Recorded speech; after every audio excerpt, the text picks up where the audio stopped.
नमस्कार, आप देख रहे हैं सत्य हिंदी और मैं हूं आपके साथ कृति सिंह। आइए रुक करते हैं इस वक्त की बड़ी खबरों की ओर। भारत के चीफ ऑफ डिफेंस स्टाफ यानी कि सीडीएस जनरल अनिल चौहान ने साफ कहा है कि चीन के साथ सीमा विवाद देश की सबसे बड़ी सुरक्षा चुनौती है और आगे भी रहेगा। उन्होंने पाकिस्तान को दूसरी बड़ी चुनौती बताते हुए कहा कि उसकी रणनीति भारत को 1000 जख्म देकर कमजोर करने की है। जनरल चौहान ने उत्तर प्रदेश के गोरखपुर में एक कार्यक्रम के दौरान कहा कि देशों के सामने आने वाली चुनौतियां अस्थायी नहीं होती, बल्कि वे अलग अलग रूपों में बनी रहती हैं। मेरा मानना है कि चीन के साथ सीमा विवाद भारत की सबसे बड़ी चुनौती है और आगे भी बनी रहेगी। सीडीएस अनिल चौहान का ये बयान ऐसे वक्त में आया है जब भारत और चीन के बीच नजदीकियां बढ़ती हुई दिख रही हैं। हाल ही में चीन के तियानजिन में हुए एससीओ शिखर सम्मेलन में पीएम मोदी और शी जिनपिंग के बीच काफी दोस्ताना माहौल दिखाई दिया। देश में मंत्रियों पर आपराधिक मामलों का बड़ा खुलासा हुआ है। एडीआर की रिपोर्ट के मुताबिक कुल 643 मंत्रियों में से 302 यानी कि 47% ने अपने खिलाफ आपराधिक मामले घोषित किए हैं। इनमें से 174 मंत्री गंभीर मामलों जैसे कि हत्या, अपहरण और महिलाओं के खिलाफ अपराधों में आरोपी हैं। पार्टीवार देखें तो बीजेपी के 40%, कांग्रेस के 74%, डीएमके के 87% और टीडीपी के 96% मंत्रियों पर केस दर्ज है। रिपोर्ट में यह भी सामने आया है कि मंत्रियों की औसत संपत्ति 37 करोड़ रुपए है, जबकि कुल संपत्ति करीब 24,000 करोड़ रुपए है। सबसे अमीर मंत्री टीडीपी के डॉक्टर चंद्रशेखर पेम्मासानी हैं, जिनकी संपत्ति 5700 करोड़ से ज्यादा है। ये रिपोर्ट उस वक्त आई है जब सरकार नए कानूनों के जरिए आपराधिक मामलों में फंसे मंत्रियों को पद से हटाने का प्रस्ताव ला रही है। दिल्ली में यमुना का जलस्तर खतरे के निशान से ऊपर जाने के बाद कई निचले हिस्सों में पानी भर गया है और हजारों लोग राहत शिविरों में शरण लिए हुए हैं। इस बीच बाढ़ को लेकर सियासत भी गर्मा गई है। आप नेता अरविंद केजरीवाल ने शुक्रवार को यमुना, खादर और प्रभावित इलाकों का दौरा किया और कहा कि सरकार हर संभव मदद कर रही है।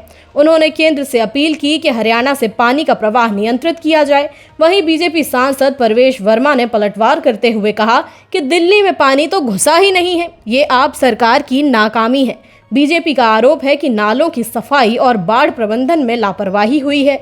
उधर दिल्ली सरकार ने राहत शिविरों, एनडीआरएफ और पुलिस की मदद से हालात संभालने की बात कही है। पंजाब में बाढ़ से बिगड़े हालात के बीच आप राज्यसभा सांसद अशोक मित्तल ने बड़ा कदम उठाया है। उन्होंने अपने वेतन से 25 लाख रुपए बाढ़ राहत कोष में देने का ऐलान किया है। मित्तल ने कहा कि पंजाब के लोग भारी संकट से गुजर रहे हैं और हर किसी को मदद के लिए आगे आना चाहिए। ब्यास और सतलुज नदियों के उफान से रूपनगर, होशियारपुर और गुरदासपुर जिलों में सैकड़ों गांव डूब गए हैं।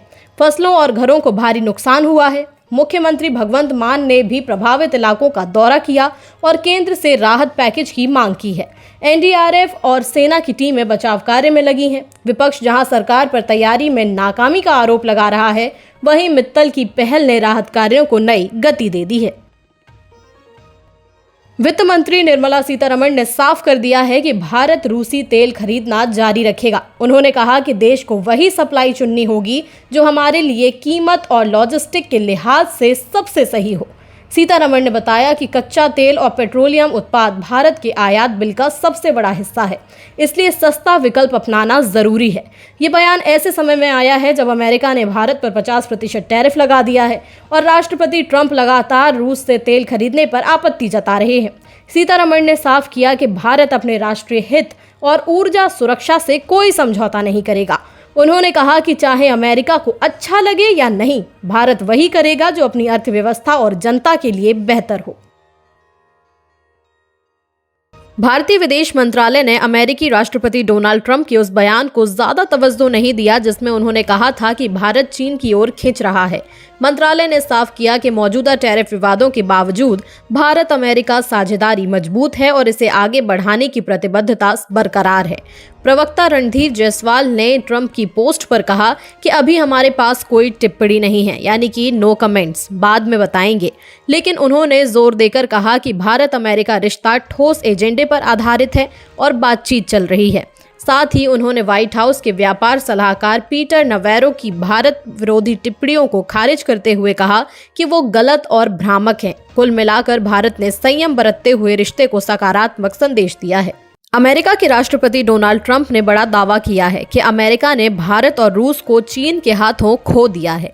ट्रंप ने अपने ट्रुथ सोशल पर लिखा कि भारत के पीएम मोदी, रूस के राष्ट्रपति पुतिन और चीन के राष्ट्रपति शी जिनपिंग की एक तस्वीर साझा करते हुए लिखा कि लगता है हमने भारत और रूस को चीन के हाथों खो दिया। ये बयान तियानजिन में हुए एससीओ शिखर सम्मेलन के बाद आया, जहां मोदी, पुतिन और शी जिनपिंग ने दोस्ताना माहौल में बातचीत की। वहीं अमेरिका और भारत के बीच टैरिफ को लेकर तनाव बढ़ा हुआ है। अमेरिका ने भारत से आने वाले सामान पर 50% टैरिफ लगाया है, जबकि भारत ने इसे अनुचित बताया और रूसी तेल खरीद को अपनी जरूरत करार दिया। कांग्रेस की केरल इकाई का बिहार और बीड़ी की तुलना वाला ट्वीट बड़ा विवाद बन गया। गुरुवार रात किए गए इस पोस्ट में बीड़ी और तंबाकू पर जीएसटी दरों की तुलना की गई थी। आलोचना के बाद कांग्रेस ने ट्वीट डिलीट कर दिया और कहा कि उनका एक्स अकाउंट हैक हुआ था। बाद में सफाई देते हुए पार्टी ने माफी मांगी और कहा कि प्रधानमंत्री मोदी की नीतियों की आलोचना को तोड़ मरोड़ कर पेश किया जा रहा है। राजद नेता तेजस्वी यादव ने भी इसे गलत ट्वीट बताया और समर्थन से इनकार कर दिया। उधर बीजेपी और एनडीए के नेताओं रविशंकर प्रसाद, पीयूष गोयल, सम्राट चौधरी और नित्यानंद राय ने कांग्रेस पर जमकर हमला बोला। नई जीएसटी दरों में सिगार और सिगरेट पर टैक्स 28% से बढ़कर 40% हो गया है, जबकि बीड़ी पर टैक्स 28% से घटाकर 18% कर दिया गया है।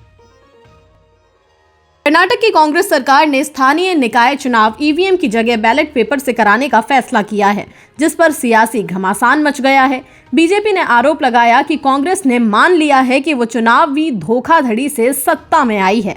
प्रदेश अध्यक्ष BY विजेंद्र ने कहा कि अगर बैलेट पेपर इतना ही सही है तो कांग्रेस के विधायक और सांसद इस्तीफा दें और दोबारा बैलेट से चुनाव लड़ें। कांग्रेस का तर्क है कि मतदाता सूची में खामियों और ईवीएम पर घटते भरोसे की वजह से ये कदम उठाया गया है। राज्य चुनाव आयोग ने भी कहा कि अगर कानून में बदलाव होगा तो वे बैलेट पेपर से चुनाव कराने को तैयार है। बीजेपी इसे लोकतंत्र कमजोर करने की कोशिश बता रही है, जबकि कांग्रेस का कहना है कि यह जनता का विश्वास बहाल करने का बड़ा कदम है। भारत के मुख्य आर्थिक सलाहकार V अनंत नागेश्वरन ने कहा है कि ट्रंप प्रशासन द्वारा भारतीय सामानों पर लगाए गए 50% टैरिफ का असर अल्पकालिक हो सकता है, लेकिन इसका झटका दूसरी और तीसरी तिमाही में साफ दिखेगा। उन्होंने चेतावनी दी कि रूस से तेल खरीदने पर लगाए गए 25% अतिरिक्त टैरिफ से कारोबारियों की मुश्किलें बढ़ेंगी और अगर ये अगले साल तक चला तो जीडीपी और नौकरियों पर बड़ा असर पड़ेगा। नागेश्वरन ने उम्मीद जताई कि अमेरिका को जल्द एहसास होगा कि ऊंचे टैरिफ उल्टा असर डाल रहे हैं। वहीं जीएसटी दरों में कटौती और घरेलू खपत बढ़ने से थोड़ी राहत मिलेगी। सरकार वैकल्पिक बाजारों की तलाश कर रही है, लेकिन चीन की आक्रामक रणनीति चुनौती बनी हुई है। कुल मिलाकर उन्हें भरोसा जताया है कि भारतीय अर्थव्यवस्था लचीली है और 6.3 से लेकर 6.8% की वृद्धि हासिल करेगी। मुंबई पुलिस अलर्ट पर है क्योंकि शुक्रवार को ट्रैफिक पुलिस के आधिकारिक व्हाट्सएप नंबर पर बड़ा आतंकी धमकी संदेश मिला।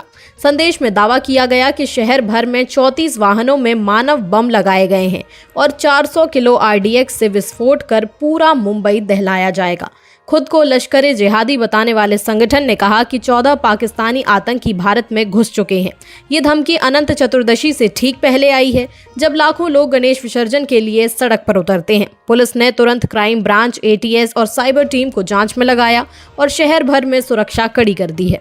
चेक पॉइंट बनाए गए हैं और संदिग्ध गतिविधियों पर नजर रखी जा रही है। पुलिस ने लोगों से अफवाहों पर ध्यान न देने और सतर्क रहने की अपील की है। महाराष्ट्र के उप मुख्यमंत्री अजीत पवार एक वायरल वीडियो को लेकर घिर चुके हैं, जिसमें वे सोलापुर में अवैध मिट्टी उत्खनन पर कार्रवाई कर रही महिला IPS अधिकारी अंजना कृष्णा को कथित तौर पर डांटते हुए सुने गए।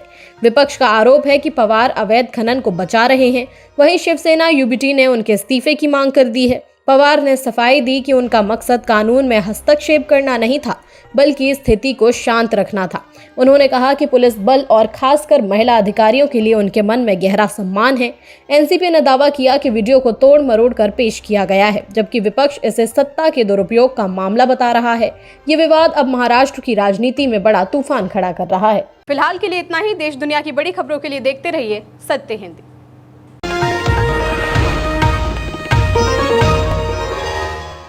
Copyright disclaimer under Section 107 of the Copyright Act 1976. Allowance is made for fair use for purposes such as criticism, comment, news reporting, scholarship, and research. Fair use is a use permitted by copyright statute that might otherwise be infringing.